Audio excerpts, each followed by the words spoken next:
وبركاته. بسم الله الرحمن الرحيم. الحمد لله رب العالمين، وصلى الله وسلم وبارك على سيدنا ونبينا محمد إمام الأنبياء والمرسلين وعلى آله وصحبه إلى يوم الدين. اللهم فقهنا في الدين وعلمنا التأويل وألهمنا رشدنا يا رب العالمين. Alhamdulillah, in our lessons on the Tariqa al-Muhammadiyya, we are completing the section on insincerity, riya. Riya is either an active quality, which is showing off in good works, or it is non-sincerity in devotional works, right?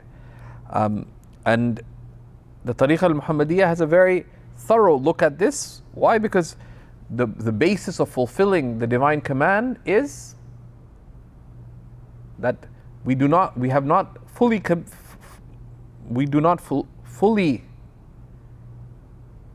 obey the divine command unless we do what we are commanded of acts of devotion with sincerity. وَمَا أُمِرُوا إِلَّا لِيَعْبُدُوا اللَّهَ مُخْلِصِينَ لَهُ الدِّينَ. They have not been commanded except that they worship Allah, making their devotional acts sincerely for His sake alone, right? And that's a hal, right? And that, so it indicates that's a required quality of what is commanded. So the section we've been looking at is, which is section number 7, right? The final section on, the 6th of 7 investigations related to riya, insincerity, is on things that people can delude themselves as to whether they're sincere or insincere, or between sincerity and shyness. But to appreciate that and the capacity of self-delusion, you need to understand that you have an enemy whose role is to delude you, to make you think that you're acting right or acting sincerely when you're not. That's the shaitan. So he gives us a number of key tools. One of those key tools is to be able to distinguish between different type of thoughts, and we looked at that 2 classes ago. Then we saw something very critical, and we'll just quickly recap it because it's so important.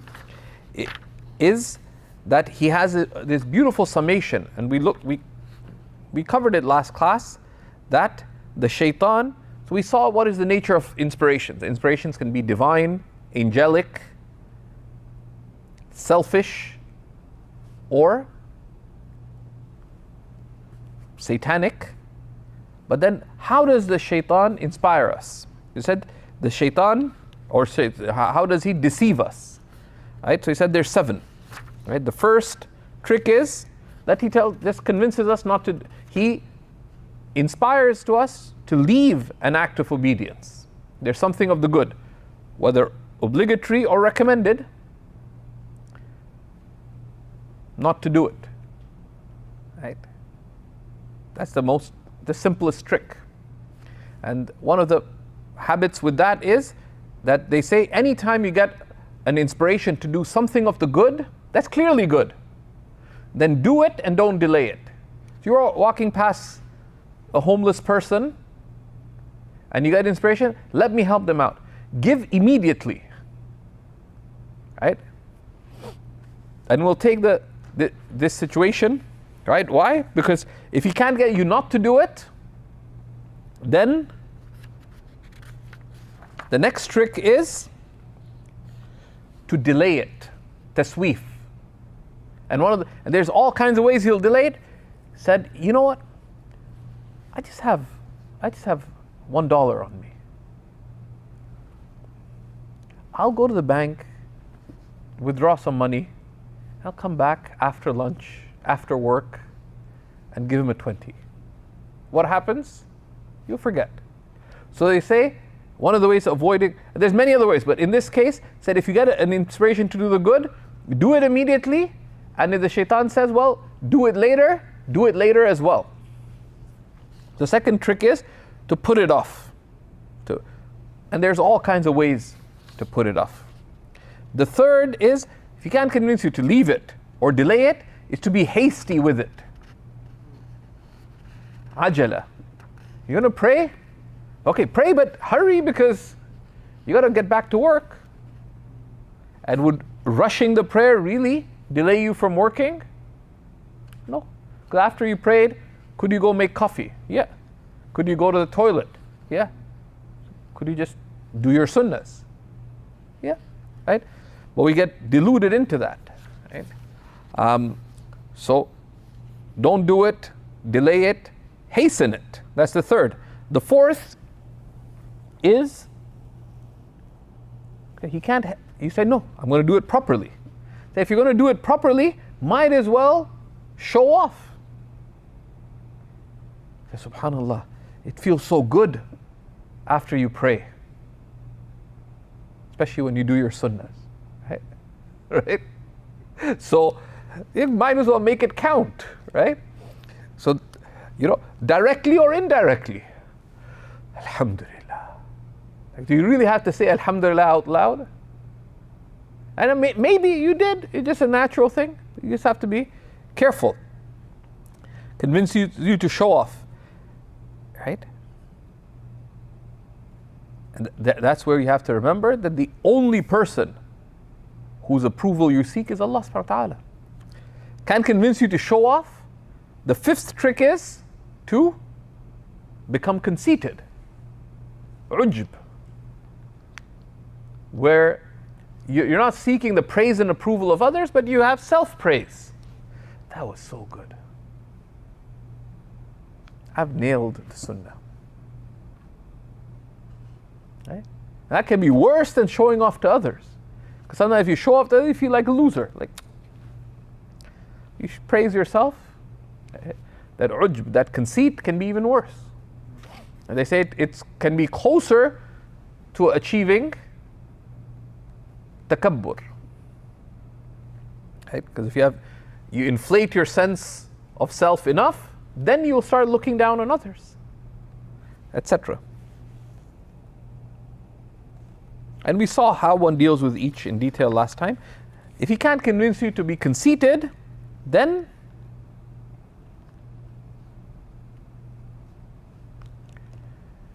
the shaitan convinces you to strive privately in hope of public recognition.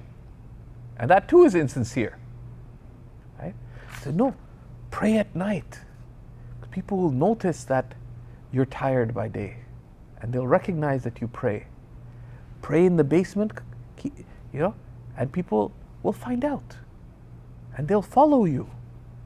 But if you ask, why am I doing it? You have that hope that you'll be recognized. Right? And this is more subtle.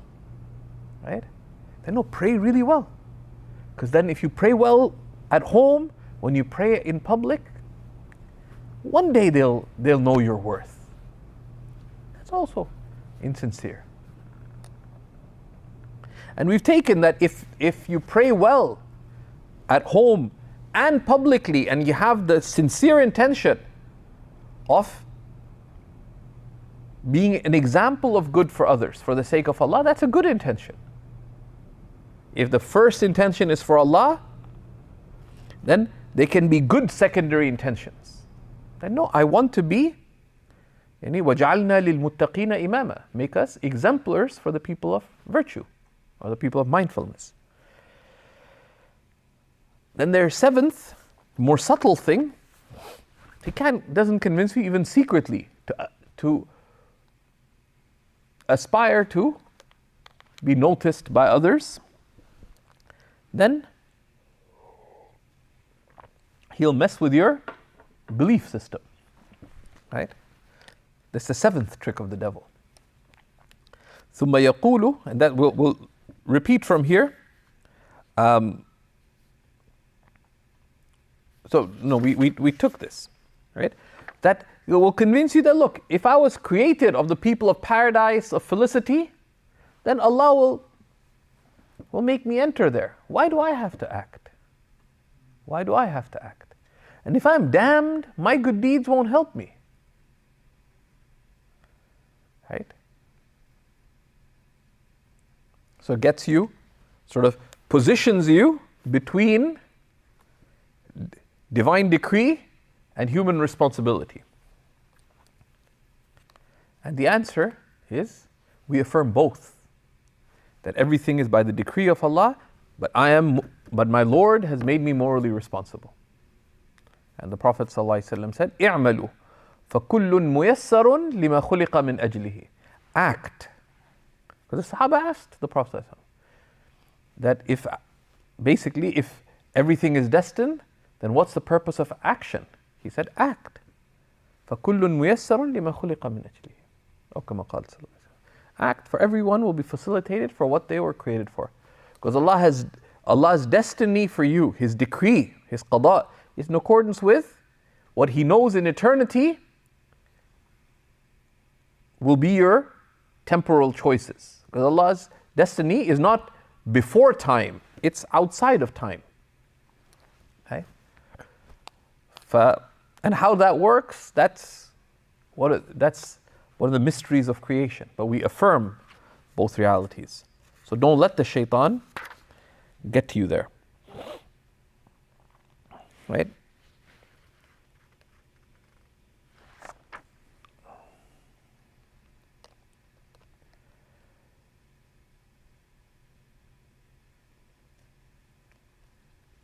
Right?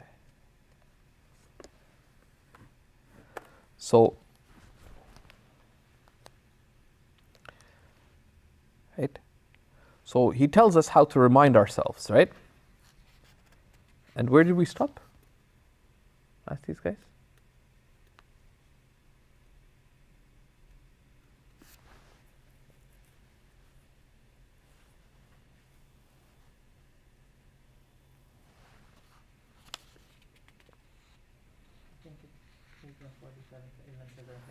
Yeah. So he said, and that's why, Allah, and he tells us, just to bridge to where we reached, that do you remind ourselves that Allah has made the reward in the hereafter normatively dependent on the choices we make in this life. That just as in life there's a relationship that we affirm between the fire and the burning, they're normative relationships. There's a relationship between our actions in this life and the reward in the next life. But just as Allah is the creator of cause and effect, right? He's the creator of the actions and their reward in the hereafter. Right? Right? Then he says, Rahimahullah Ta'ala, فَإِن لَمْ تَزُلْ هَذِهِ الْوَسْوَسَةِ بِأَمْثَالِ هَذِهِ الْأَجْوِبَةِ. If this waswasa, that what's the point of action, is not lifted by this kind of reasoning, يَعُودُ, one goes back, or the shaitan comes back and says, بِأَنَّ الْأَعْمَالَ أَيْضًا مُقَدَّرَةً. Then he'll tell you, but your actions are also decreed. Allah created them. فَلَا تَقْدِرْ عَلَى مُخَالَفَةِ تَقْدِيرِ اللَّهِ تَعَالَى. And the shaitan comes as your theological advisor. That actions are decreed. You can't change the decree of Allah Most High. فَإِن قَدَّرَنَا الأعمال الصالحة والسعي لها والقصد إليها حصلت لا محالة. If Allah has destined for us to do good and to strive towards the good and to direct ourselves to the good, they'll happen for sure.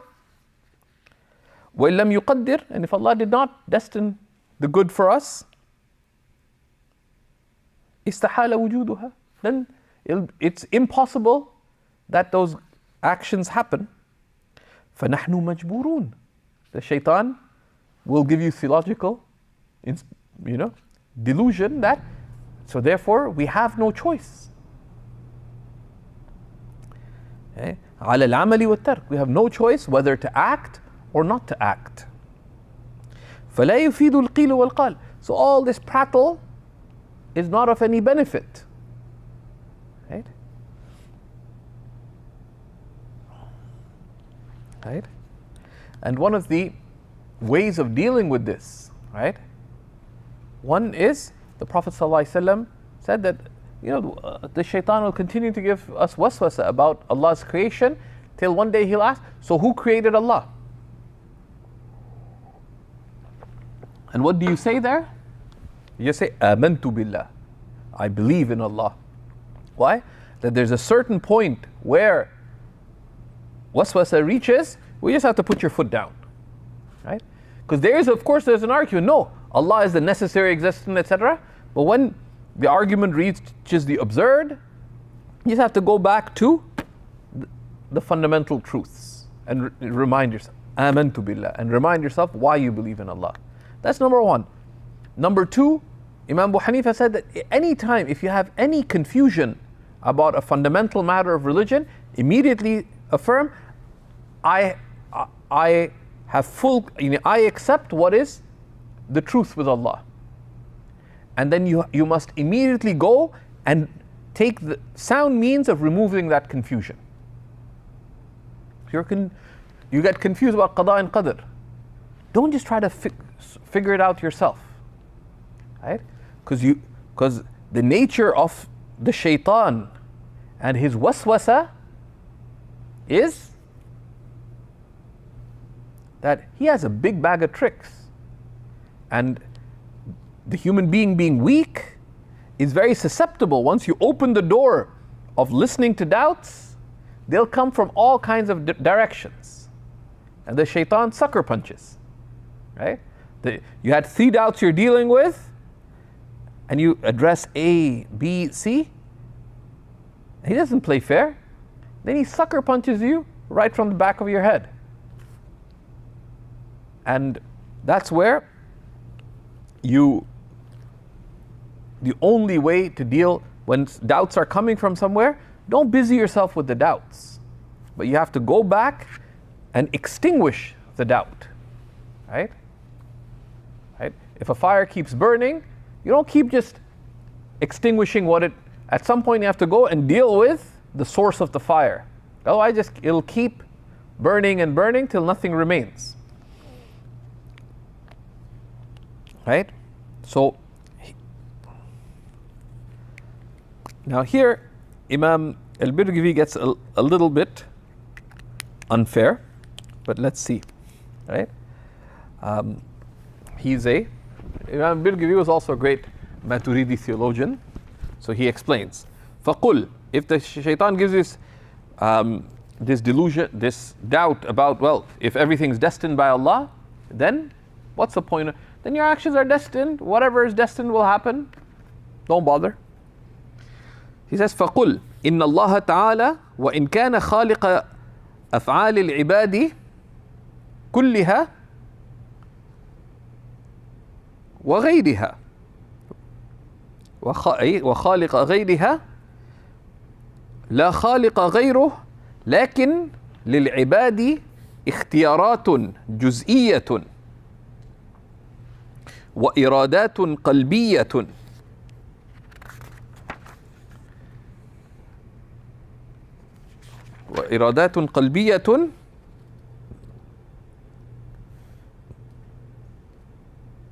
قابلة للتعلق بكل من الضدين الطاعات والمعاصي. Right? He says, then say to the devil, this now conceptually, right? But don't get into conversations with the devil. Don't get in conversations with the devil, right? That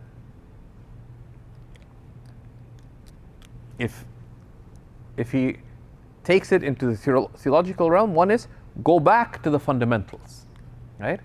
Imam al-Sarakhsi said, السبيل في الوسوسة إنما هو بقطعها وعدم الالتفات إليها. Right? Right? السبيل في الوسوسة إنما هو, it's only بقطعها, right? By cutting the source of them. وعدم الالتفات إليها, and by not paying any attention to them. السرخسي, right? In the Mabsut, right? But conceptually, if the doubt comes, you say to yourself that Allah Most High, even though He is the creator of all the servants' actions and all other actions, Allahu khaliqu kulli shay, and there is no creator but Allah. However, the servant has particular choices, ikhtiyarat juz'iyya, right? Because we affirm that the servant has a contingent will. That is affirmed. And the servant's choice is affirmed as being their choice. Right? Right? وَإِرَادَاتْ قَلْبِيَّة. And they have will that they possess within, in their heart. Right? And the heart here does not refer to the morsel of flesh, but the subtlety that is the basis of cognition. This will, this irada that the human being has, قابلة للتعلق بكل من الضدين. It is fit to relate to both outcomes, obedience or disobedience, طاعات والمعاصي. وليس لها وجود في الخارج. And these don't have external existence. Right? These don't have, this is a matter of the heart, they don't have existence outwardly. Right? حتى يحتاج إلى خلق, such that they need, quote unquote, creating. ويتعلق بها, such that they need creating, or that creating relates to them. إذ الخلق إيجاد المعدوم, because creating is is bringing something into existence from nothingness. فما لا يوجد لا يكون مخلوقا. So something that is not brought into existence is not created. فلا يكون مريدها خالق فلا يكون مريدها خالقها. So the one who wills something is not its creator, right? وقد جعلها الله تعالى شرطا عاديا, and Allah Most High has made our choices a normative condition لخلقه أفعال العباد. Allah Most High has made this undeniable choice that we have a normative condition for the actions of His servants. Right? So he's saying that the presence of the will is not some external matter, that Allah took something from non-existence into existence.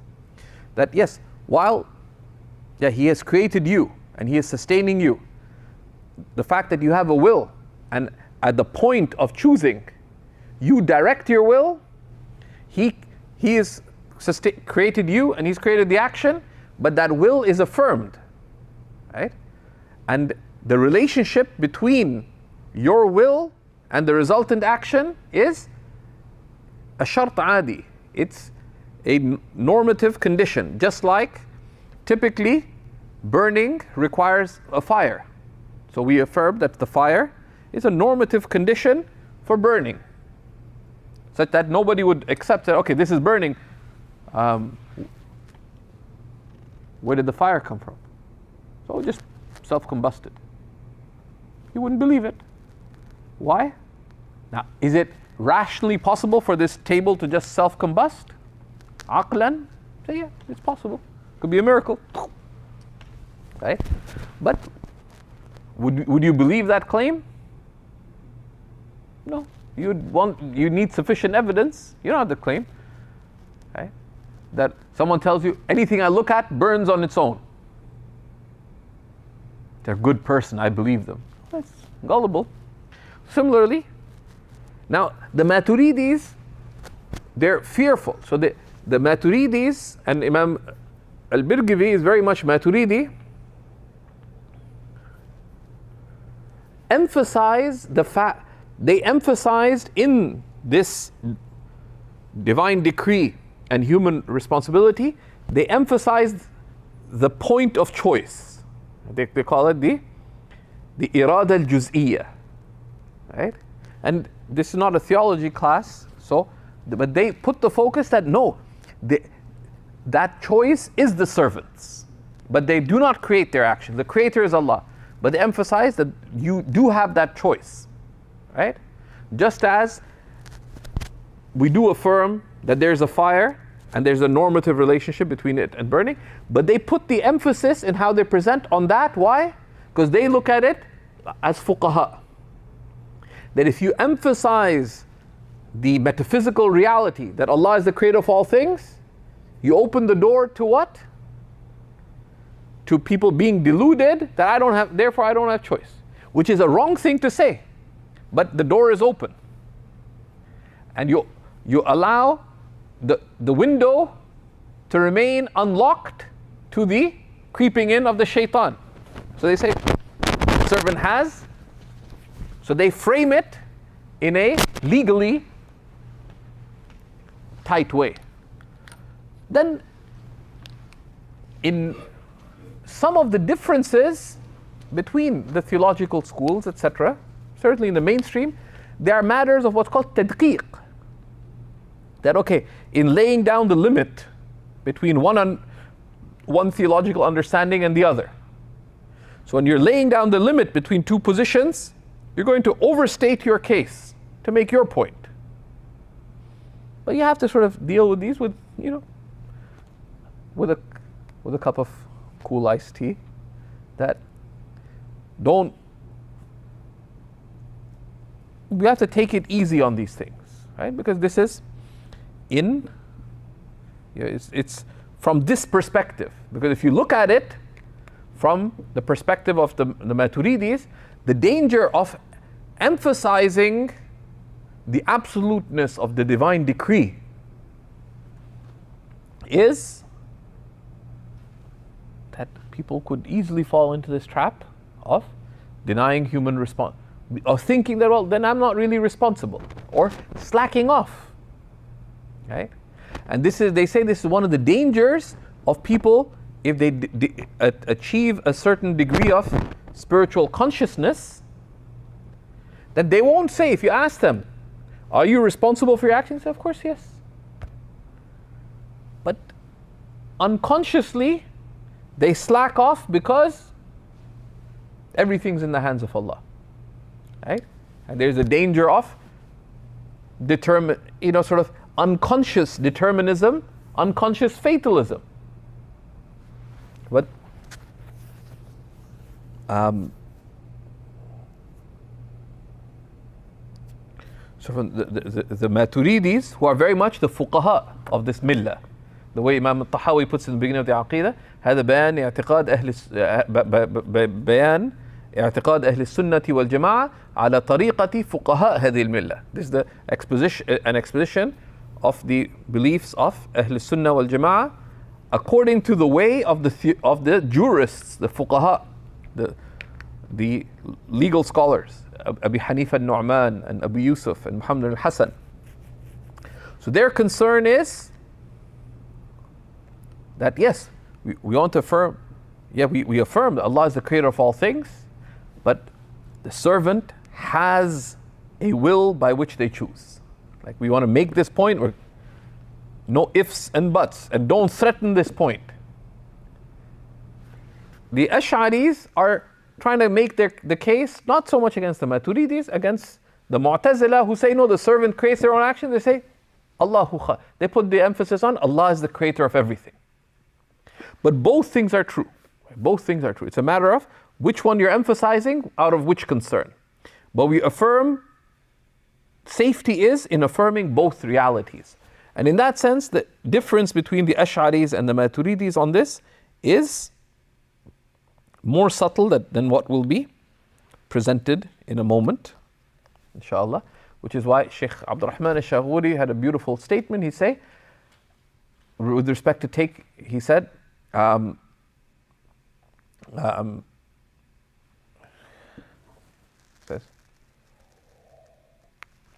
with respect to the taking of means and means and the efficacy of means. He says, al-akhdhu bil-asbab lazim wa nafyu at-ta'thiri anha lazim. Says, taking of means is necessary,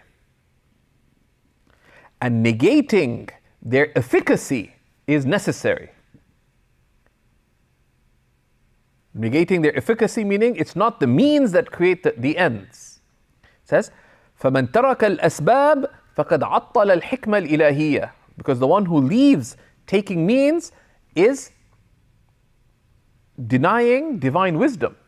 Because the divine wisdom is that there is this normative relationship between cause and effect. Right? Imagine someone says, oh, you didn't come today to class. So, well, I opened my door, I didn't see Seekers Guidance Canada outside. It's rationally possible. You open your door, take a step. I mean, the theologians would argue, is that tayyil makan, is it possible? But nobody would believe that. That's absurd. Right? So he said, فَمَنْ تَرَكَ الْأَسْبَابَ فَقَدْ عَطَّلَ الْحِكْمَةَ الْإِلَهِيَّةَ وَمَنْ رَكَنَ إِلَيْهَا فَقَدْ أَشْرَكَ بِاللَّهِ. But whoever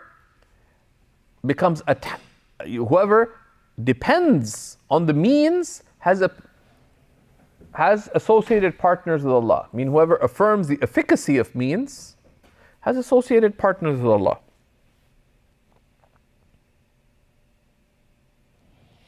Okay. So he says, rahimahullah ta'ala, وَكَوْنُ أَفْعَالِ الْعِبَادِ بِعِلْمِ اللَّهِ تَعَالَى وَإِرَادَتِهِ وَتَقْدِيرِهِ وَكَتْبِهِ في اللوح المحفوظ لا يستلزم كون صدورها من العباد بالجبر.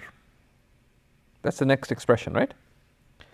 And the servant's actions being by the knowledge of Allah and Allah's will and His destiny and His inscribing in the preserved tablet, none of this entails that they happen without the servant having choice in them. Right? Because what has Allah decreed eternally, in accordance with what He knows, you will choose temporally. What is written for you on this sacred tablet is in accordance with what Allah knows eternally that you will choose temporally.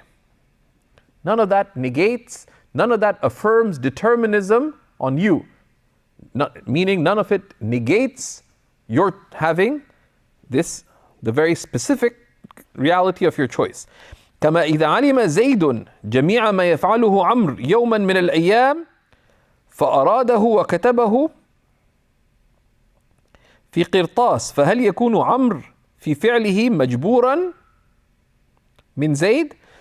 So for example, if Zayd knows what Amr will do one day, and so therefore Zayd chooses that yes, this is what Amr will be doing, and he records it in a register, that this is what Amr will be doing today. Does this mean that Zayd compelled Amr? No, Amr made his choices.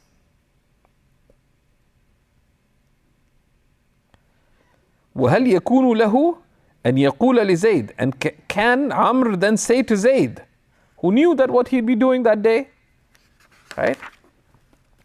That فعلت ما فعلت لعلمك وإرادتك وكتبك إياه. That I only did what I did because you knew I'd do it, and that's what you wrote down. Right? If we said, okay, 7:30 today, or maybe around 7:25 today, Ustadh Umar will be coming to Seekers Guidance Canada. Now she'll set up the chairs and prepare the tea and welcome the guests. Did she compel all these things to happen? No. By knowing this, did I compel her? No. Knowledge of something does not entail compelling. And the point of the example is simply to say that the knowledge of something does not mean that one is compelling the person to do it. فَإِنَّ عَمْرًا فَعَلَهُ بِاخْتِيَارِهِ وَإِرَادَتِهِ, because Amr did it of his choice and will. لَا لِأَجْلِ عِلْمِ زَيْدٍ وَإِرَادَتِهِ, not because Zayd knew it and wanted it to happen. فَلَا يَتَصَوَّرْ فِيهِ الْجَبْرِ, so this does not entail being compelled. فَكَذَا فِيمَا نَحْنُ فِيهِ, and likewise in what we are in. Why? Because if I were to take my phone case, right, and throw it at you, right? Now let's say when I took this off, you knew, because I'm looking at you, that I'd throw it at you. Does your knowledge of my throwing it compel me to throw it at you? No. Because your knowledge of it, and you've seen me do it before, let's say, another's knowledge of a matter, and you kind of wanted me to do it. Why? Because let's say we're recording and you want it to be on camera. Did that compel me in my choice? No. Your knowledge of my choice does not negate my choice with respect to the matter. How does that apply to Allah subhanahu wa ta'ala? Right? And here we have to appreciate the musallamat, the things that are given, which is that Allah's, what is qada and qadr, right? Divine decree is what Allah specifies in eternity with His will, in accordance with His knowledge. Right? That is divine decree. Destiny is what Allah creates in the context of time and space with His power in accordance with His eternal will, with what He decreed eternally. So then, when I throw this at you, did Allah subhanahu wa ta'ala specify this eternally with His will? Yes.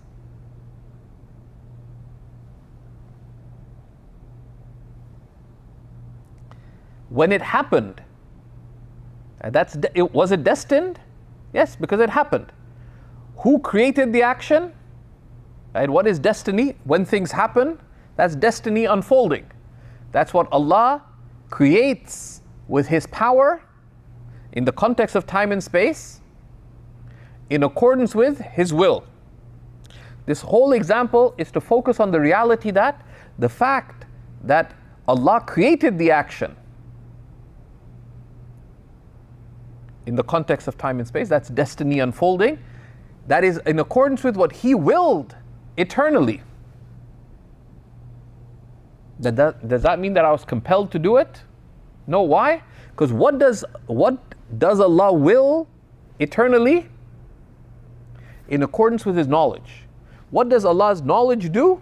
Knowledge shows what is. Right? Now Allah's knowledge is eternal. It's outside of time. But we mean absolute eternity. It's not just a succession of moments without apparent end. It is beyond time. Time does not relate to the absolutely eternal. Time is created.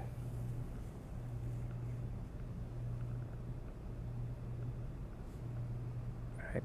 So Allah willed in eternity in accordance with what He knows.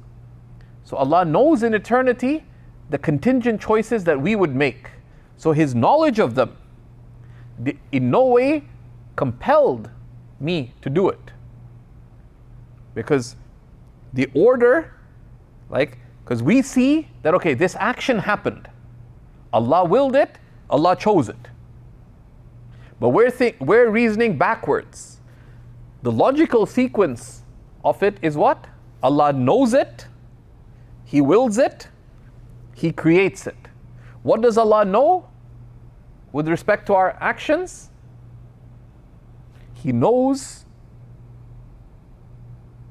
what we would choose. And that's what He destined eternally. Right?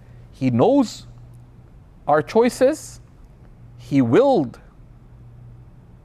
accordingly, and He creates. Now what is the interplay between the infinite and the contingent? That's where we say, okay, we can rationally understand this. But how does that work? The finite cannot understand the reality of the absolutely infinite. Right?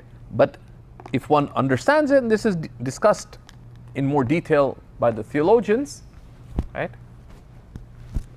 And the scholars say it is experienced by the soul with certitude.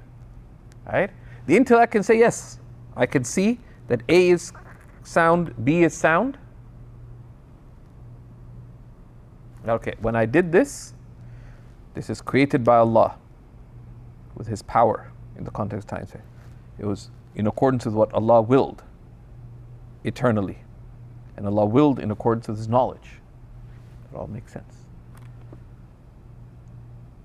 But I am not coerced, because what Allah knows outside of time is all that is,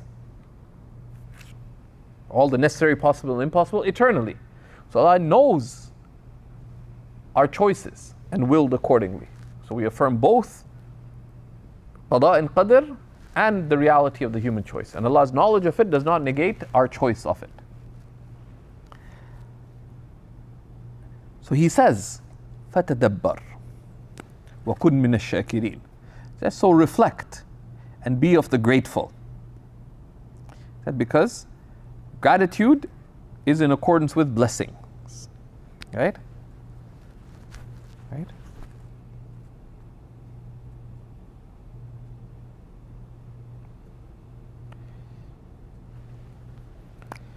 Right?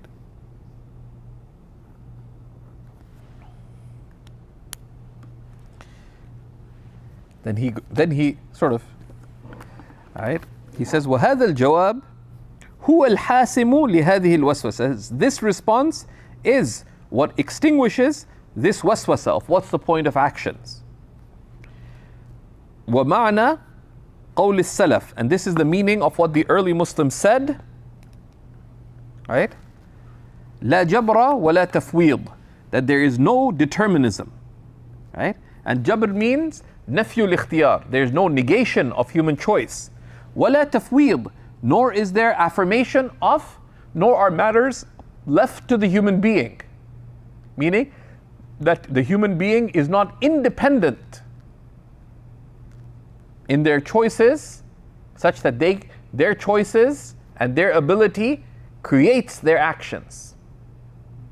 Right?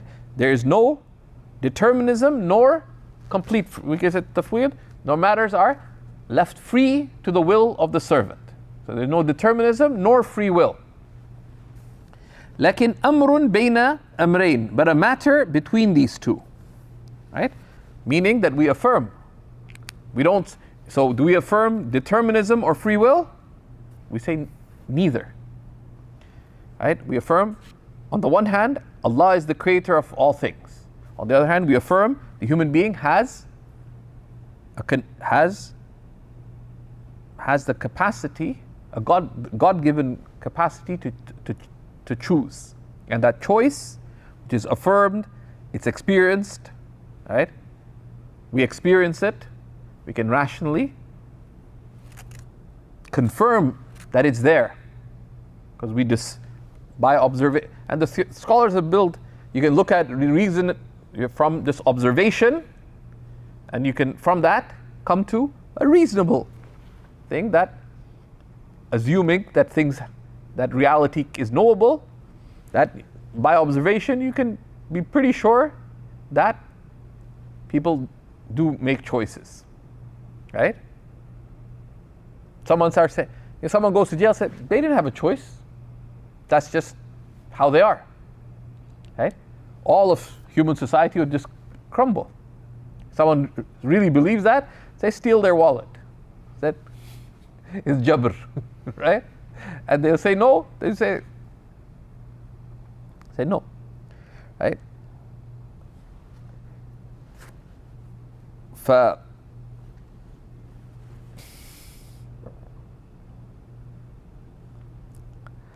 Then he makes a point that, alhamdulillah, and if those of you have access to the commentary, Shaykh Abdul Ghani Nabulsi and the other commentators deflect, it says,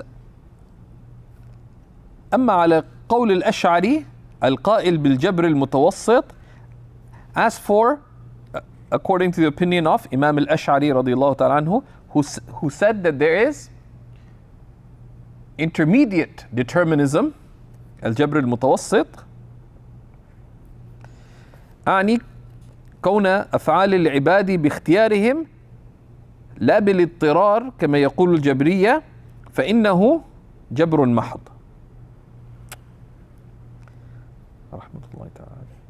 So he says that what Imam al-Ash'ari, according to Imam al-Birgivi, according to the position of the Ash'aris, who said that there is intermediate determinism, meaning that while the actions of the servant are by their choice, not bereft of choice, this unique, because if it's bereft of choice, that's jabr mahad. He says, لكن الاختيار من الله تعالى بالجبر والاضطرار. Says, but this choice is, they're compelled to this choice by Allah Most High. فهم فنحن مختارون في أفعالنا مضطرون في اختيارنا. فهذا معنى الجبر المتوسط. So that we have choice in our actions, but compelled to make our choices. It says, and this is intermediate determinism. فلا محيص من هذه الوسوسة. He said, this way of looking at it does not save one from this waswasa of the shaitan. You say, well, we have our choices, but they're not really ours. They're from Allah. So then you'll be stuck in the explanation. And part of that is, and they say sometimes if someone, if Zubayr loves Zubaydah, does he see beauty in any other? Right? So sometimes you have to step back and take a deep breath. There's someone, is coming from a particular perspective. They see it, they see its coherence and its soundness. Then they're shown another perspective. They're like, that's really problematic. Why? Because in that other perspective are all the problems that their perspective tries to address. Like we ask a Hanafi that, well, the Shafi'is don't hold a general statement to be decisive. That's deeply problematic, because there's 10 problems with that. Right? And if you take the Hanafi principles as sound, the Shafi'i reasoning is unsound. Right? And there's a wisdom in this as well, so this is not being partisan, right? It's also that any system of understanding has an internal coherence. So if you take one system of understanding and you take piecemeal some of the other, and thank God most people don't think. So they don't worry about anything. And that's a big mercy.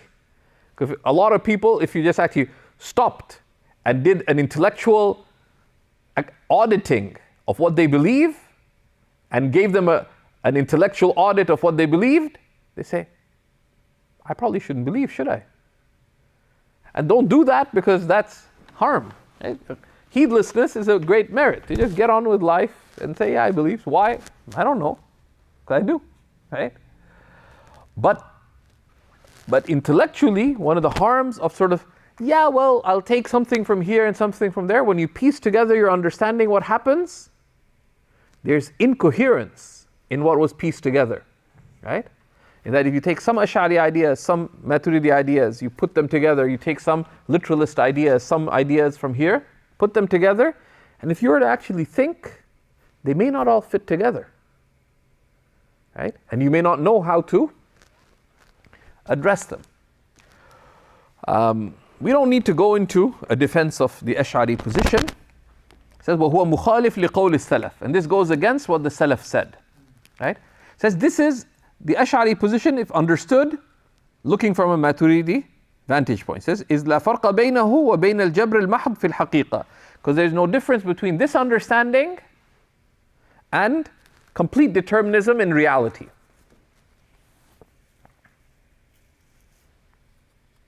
Right?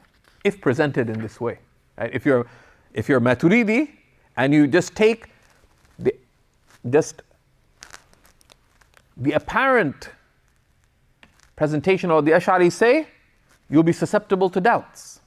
Right? So a practical thing we can take from that is that, because now we can't deny it, people have access to everything. On any manuscript you can access it. But, especially if you're a thinking person, have a little bit of rigor when you approach intellectual pursuits, right? Because every statement has underlying principles, considerations it's based on, etc. That its coherence is understood in the depths. There's a beautiful work actually translated into English called Qissatul Iman, the story of faith, by Nadim Jisr. It's a beautiful work. And it's told as a story, right? Like one of these stories of philosophy. It's a story of the pursuit of truth through human history. Highly recommend it. The translation is actually surprisingly good. It's even available through some of these online booksellers. The Story of Faith, Nadim Jisr. Qissatul Iman. And so in the story, this elderly scholar tells this thinking young man who comes to him that says the quest for truth is a bit like the ocean, right? That safety is either by remaining on the shore or in the depths. The danger is in the shallows, right? You just take a little bit from here and a little bit from there, the waves will overwhelm you. That if you want to go on the quest for truth, then either just stick to the basics and just don't worry about it, or then you have to have the courage to get to the depths. And you have to have the discipline and the rigor to get there safely. Why? Because those shallows, that's where you can drown, right? Because, and many a thinking person gets lost there. And when you get confused in that quest for truth, you should have people who help guide you in that. Not just to blindly follow them, but to be able to navigate in your honest quest for the truth through the challenges of getting to the depths. And many people get lost in that, and it's a very normal thing. So, right? So, so to take this with a grain of salt, it says, فَأَيُّ نَفْعٍ فِي وُجُودِ اخْتِيَارٍ اضْطِرَارٍ. So it says, because what's the point of affirming that there is a choice that you are compelled to have? Right? Right? Right? أما قوله فيلزم أن يكون للاختيار اختيار فيدور أو يتسلسل. As for the argument that if you affirm that there's choice, then you would have a choice to have the choice, so you have circularity or infinite regress. فمنقود. Said this is rejected. Okay? And باختيار الله تعالى, by the reality that we affirm that Allah has will by which He chooses. And we don't affirm any circularity or that choice is a singular act. Right? فَجَوَابُهُ جَوَابُهُ. So the answer of this is the answer of that. And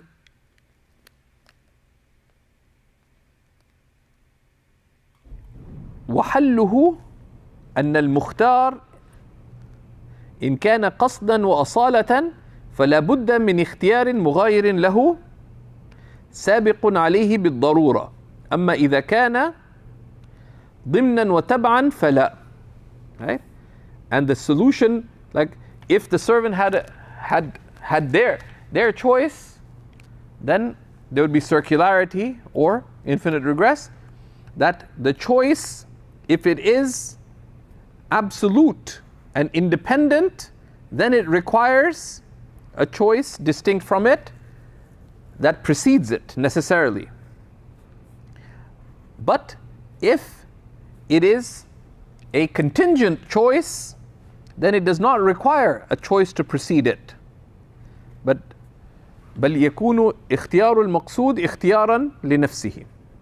And this ضمنا والتزاما كما يشهد له الوجدان. Right? And I'll skip this just because it takes us into a lot of Maturidi issues. As experience confirms, that's the part. As experience confirms, the argument being that if you have your own choice, then who chose that choice? At some point, the choice, the Ash'ari say, they ask the simple question: who created the choice? The Ash'aris want to focus on what? Allahu khaliqu kulli shay. So your choice is created. Necessarily. So that's what they say. You necessarily have the choice. If you say you have your own choice, then who created your choice? If you say, then there would be, because the Maturidis don't want to admit that yes, the choice is ultimately like everything created by Allah subhanahu wa ta'ala, because they want to affirm that you have a choice, therefore you're responsible. And Imam Abu Hanifa wanted to keep people out of the quagmires. Right? So that's why he says, faith, Iman and Islam are one thing. Even though he appreciates there's a nuance between the two. Why? Because you're either Muslim or you're not. You can't say we're a 75% Muslim, you're a good guy, you're 85% Muslim, I'm just a 24% Muslim. No. You either have Islam or not. You have Iman or not. It's not conceivable they have Iman without Islam or Islam without Iman. As the strength and so on, these are other qualities. Similarly, here, that no. We affirm that there is a choice, full stop. Right? Now, one of the other reasons that things like this, that to have respect for what the ulama say, that Imam al-Birgivi is not necessarily being partisan, he's also training the students. How? That look, he's writing this in a context of what? That a text like this would be taught to students of knowledge. That you have studied your theology. You should know how to reason through this argument. Why? Because someone who'd come to study a robust text like this, and he's covered in an earlier section, the section on beliefs, but someone going through an education that would get them to study the Tariqa al-Muhammadiyya would have studied at least 2, 3, maybe 4 basic texts of theology, so they have the principles by which they can reason through it. Right? And he but this is not a fair characterization of the Ash'ari position. Anyways. والترجيح بلا مرجح جائز عند المتكلمين في الفاعل المختار. Right? وإنما الممتنع الترجيح بلا مرجح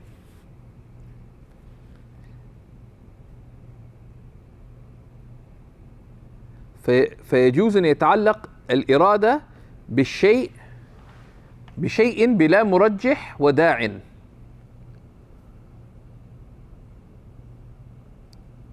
فلا يرد أن تعلق الإرادة لا بد من مرجح. So I'm just going to read this section, guys, because I don't want to confuse everybody. لا بد له من مرجح فإن كان من خارج يلزم الإيجاب وإن كان من نفس المريد ينتقل الكلام عليه أنه بالاختيار أو بالاضطرار فيلزم إما الدور أو التسلسل أو الإيجاب.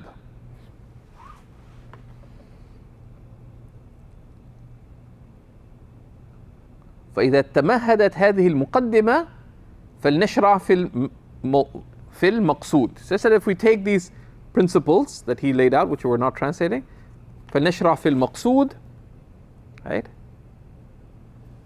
And what is في المقصود? فنقول من المترددات بين الرياء والإخلاص, right?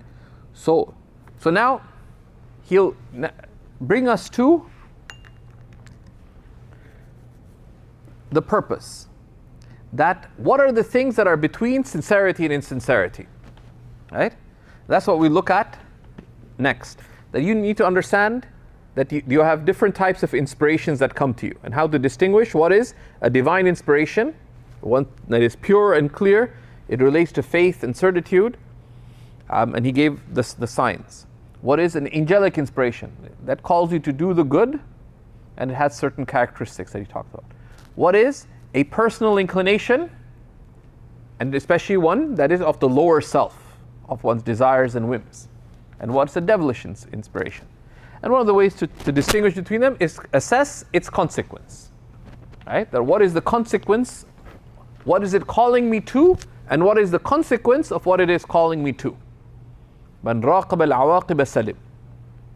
Then he looks at, okay, the shaitan has tricks. And we saw the 7 tricks. This theological issue, that what's the point if everything is destined by Allah subhanahu wa ta'ala? And he took a little bit of a theological diversion to do a bit of a critique of the Ash'ari position. This relates to what? That the shaitan gives us these insinuations. The last of which, if nothing else fails, he'll become a theologian with us. That was the point of actions. And that's where we say that no, we affirm both realities.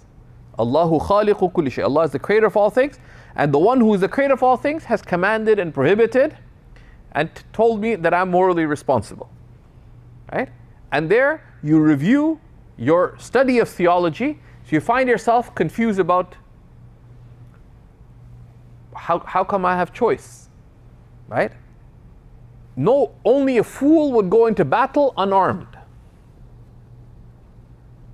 right?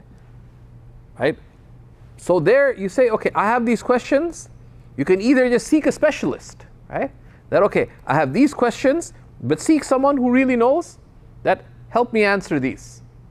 But the way to inoculate is to learn, right? Is to learn. And one doesn't hesitate to ask the questions, but the one who has questions has a responsibility to seek sound answers, right? Just as if you're sick, you just don't go to your friend. So, I've been having this heart palpitation. What do you think I should do?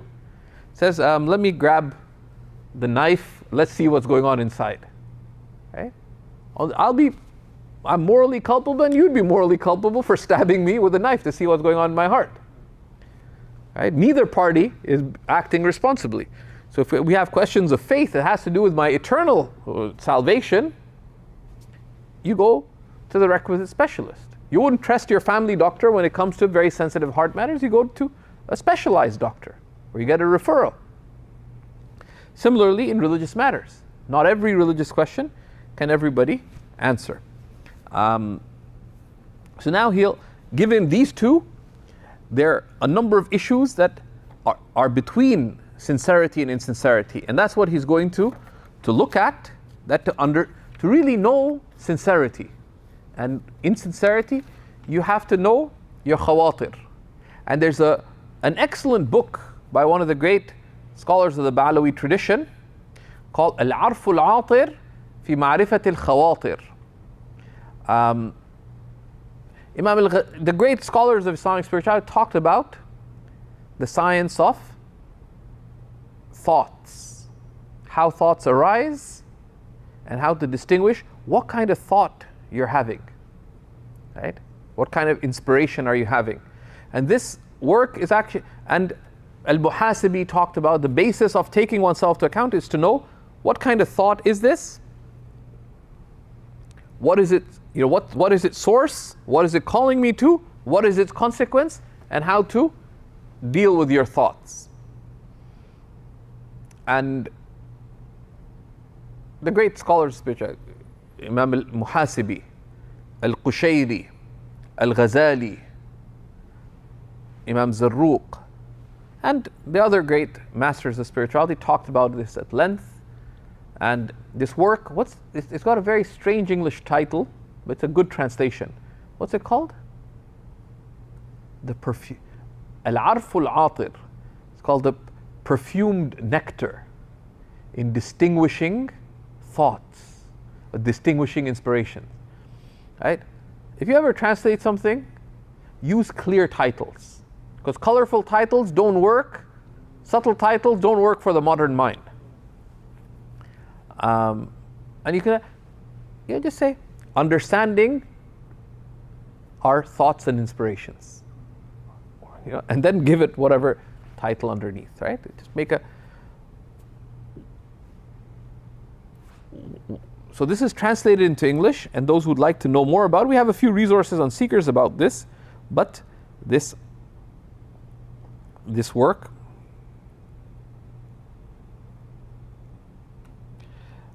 which is translated, I believe, well, this before, it's available through Firdaus Books, for example, called The Fragrant Scent on the Knowledge of Motivating Thoughts and Other Such Gems. The Fragrant Scent. And it's available through Firdaus Books and Mecca Books, etc. The Fragrant Scent. But it's a good translation of an important concept. It's actually translated by an old friend of mine, Muqran Giddu, by al-Aidarus, Shaykh Abdul Rahman al-Aidarus. And the PDF of the Arabic is online too. It's a clear work. But it's a very beneficial art of being able to distinguish our thoughts, and then to know there are these tricks of the devil. The ulama, a number of the great English-speaking ulama recommend a book by C.S. Lewis called the Screwtape Letters, because it's letters from the devil to to his nephew, who's a young devil in training on how to deceive human beings. And Sheikh Nuh Keller said he seems to understand the devil quite well. I'm not sure what that means, but it's a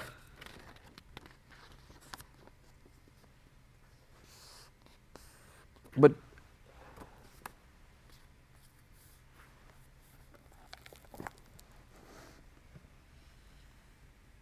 one of the best summaries of how to deal with this, what Ruaym ibn Ahmad and Shibli said, that man raqaba al-awaqiba salim, whoever remains vigilant, or whoever remains mindful of consequences, remains safe.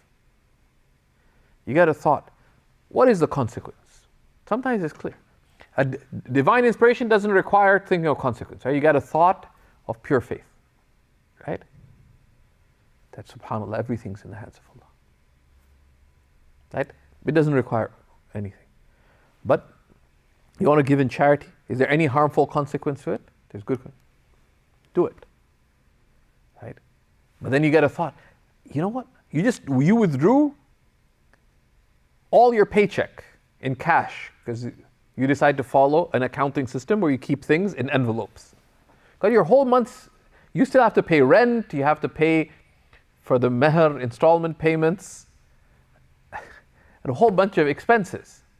You see the poor person, you say, you're going to give in charity? Give the whole thing, man. What kind of loser are you? You just consider consequences. Whoever, right? That's got pretty devastating consequences. You gave your whole paycheck away. If you don't pay your rent, you don't do this, So say no. Give $10. That's generous, but without harmful consequences. One stays safe, right? Sometimes when the waswasa comes, you get all these bad thoughts. So what's the consequence? This is misguidance. It's like, I don't have to answer every foolish question. Like, it's like when you get crank calls, or you get one of these, do you get duct cleaning calls? Do you have a conversation? Do you try to reason it out with them? You say, sorry, not interested. Right? That's how you have to deal with the shaitan. Because you try to out-reason him, he'll come in the guise of an Ash'ari if you're Maturidi, a Maturidi if you're Ash'ari, a Mu'tazilite, a literalist. He's been there before all of this stuff, right? So you don't, right? Because that's misery. It's also good not to hesitate to consult. That there's safety in consultation, right? That I don't know the answer. Even if you think you know, right? But there's benefit. They say, man shawara, one of my teachers, I consulted him about something and he gave certain advice. He said, man shawara al-rijal sharakahum fi uqulihim. It's a beautiful expression. Whoever consults the accomplished shares in their intelligence. So it's empowering, it's not weak, because I want to make the best choice. Sometimes we feel, well, if I ask somebody, I'm being weak. No, I'm being stronger. I'm taking the means to make a better choice. So that's one of the things. Even if you're working through the answer, I want to work through this. It helps you, to consult. And sometimes just expressing, they say, as-su'al nisful ilm. The question is half of knowledge. Because sometimes just the act of expressing it to somebody else helps you realize the smallness or absurdity of the question. Because they say, oh, this is such a big problem. I have that experience. People come with problems. I deliberately ask them, could you send me an email? A bunch of times the person didn't. So I just messaged them, actually, you didn't email me. So when I put it into an email, I realized I know the answer. Right? Because that all of this. And sometimes when an issue is big, another thing they say is write it down. I'm wondering about this and that. Oh my goodness. They say, just write down, what is the issue? Allah is the creator of all things. Yes, and you're just going in circles. If you write it down, say, oh, I already know how to answer that. Not a big deal. Or then okay, this is what I have a question about. You ask, you solve it, khalas. Or you have the books to look it up in reliably. That's why it's also good to have a core library of books where you can refer to. Right? So if you're very interested in Quran, to have some books of tafsir that are suitable to your circumstance. So when you have thought about tafsir, you ask. You're reading hadith, to have that's a living library, right? Because the point of a library is not, have I read all the books? No. That they're works that are to build even a basic reference. So when I have my questions, these are reliable, authoritative, relevant books where I can get answers to the questions that I have. Also, to have points of connecting with teachers, so I can ask them my questions. And if they don't answer, if you try to book an appointment with the doctor, they said no, and it happens with any specialist. I have a friend had back trouble, they said, sorry, we're not taking patients. He's in extreme pain. He kept calling his doctor till they did give him an appointment. There's people busy. But sometimes we are fatalists in religious matters. In worldly matters, your tooth is hurting, you call the dentist, they didn't call you back, you said, I'm just going to suffer? No. That's tooth pain, this is spiritual pain. So we act accordingly. وصلى الله على سيدنا محمد وعلى آله وصحبه وسلم والحمد لله رب العالمين.